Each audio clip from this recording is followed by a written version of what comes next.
بندوں پر بندوں کی حکومت بندوں کے ذریعے، اس کا نام جمہوریت ہے.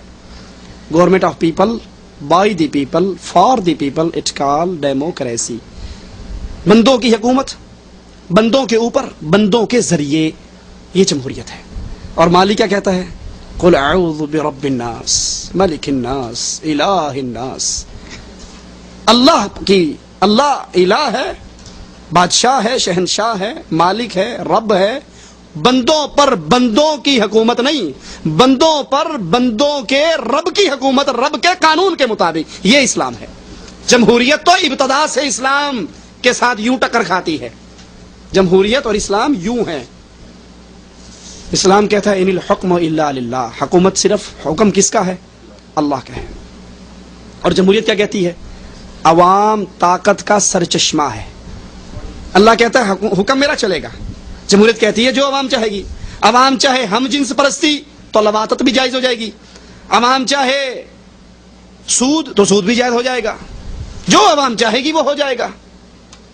اچھا اس کو بھی نہ مانو، لا الہ الا اللہ. پھر ایک چھوٹی سی بات سمجھ لو، قرآن حکیم کی اس آیت پہ غور کرنا. وَلَوْ تَقَوَّلَ عَلَيْنَا بَعْدَ الْأَقَاوِيلِ لَأَخَذْنَا مِنْهُ بِالْيَمِينِ ثُمَّ لَقَطَعْنَا مِنْهُ الْوَتِينَ فَمَا مِنْكُمْ مِنْ أَحَدٍ عَنْهُ حَاجِزِينَ.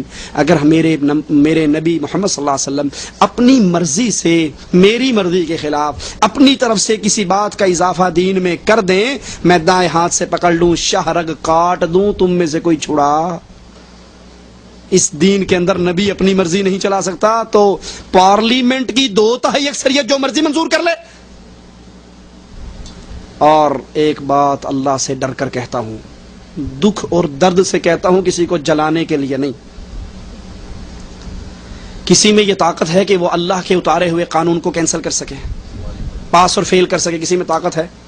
رسول اللہ صلی اللہ علیہ وسلم نے صرف اتنا ہی کہا تھا نا کہ آئندہ شہد نہیں کھاؤں گا. یہ کہا تھا حرام ہے شہد تم نہ کھانا، یہ کہا تھا. صرف اپنے بارے میں کہا تھا کہ آئندہ نہیں کھاؤں گا. ٹھیک ہے اگر تمہیں سمیل آتی ہے تو آپ نے قرآن پاک کی آیات اتر آئی، یا ایھا النبی لم تحرم ما احل اللہ لک. رب حلال کرتا ہے، تو حرام کرنے والا کون ہوتا ہے؟ نبی کو اپنی ذات پر بھی کسی چیز کے حرام کرنے کی اتھارٹی ہے؟ نہیں ہے. اچھا جماعت اسلامی والوں بھائی نے سرحد کے اندر، صوبہ سرحد میں ان کی اکثریت ہے، متحدہ مجلس عمل کی، جس میں شیعہ بھی ہیں، بریلوی بھی ہیں، دیوبندی بھی ہیں، صوفی بھی ہیں، جماعت اسلامی والے بھی ہیں، اور کچھ بے علم اہل حدیث بھی اپنے آپ کو کچھ سمجھتے ہوئے بیچ میں شامل ہو جاتے ہیں.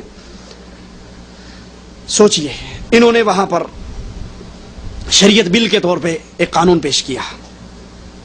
اس کے اندر کیا تھا کیا نہیں تھا اس کو ایک سائیڈ پہ رکھیں، وہ شریعت تھی یا نہیں تھی یہ الگ بحث ہے. اس کے پیش کرنے کا ڈھنگ کیا ہے؟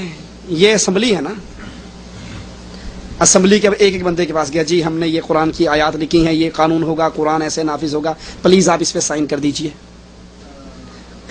پلیز آپ اس پہ سائن کر دیجئے، پلیز آپ اس پہ سائن کر دیجئے.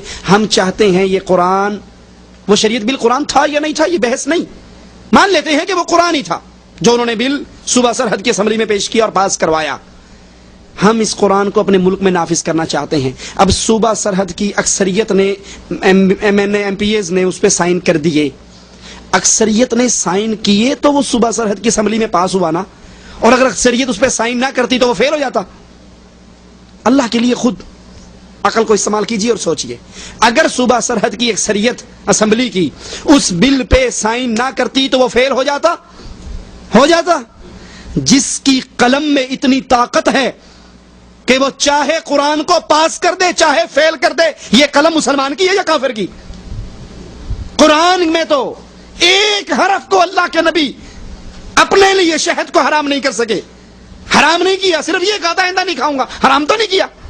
اور اللہ نے یہ بھی برداشت نہیں کیا، نبی کو یہ اجازت نہیں.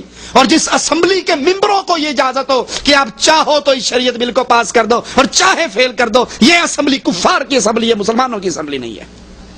مسلمان حکومت اللہ کے اتارے ہوئے قانون کو صرف نافذ کیا کرتی ہے، وہ قانون سازی نہیں کیا کرتی. قانون ساز کون ہے؟ اللہ ہے.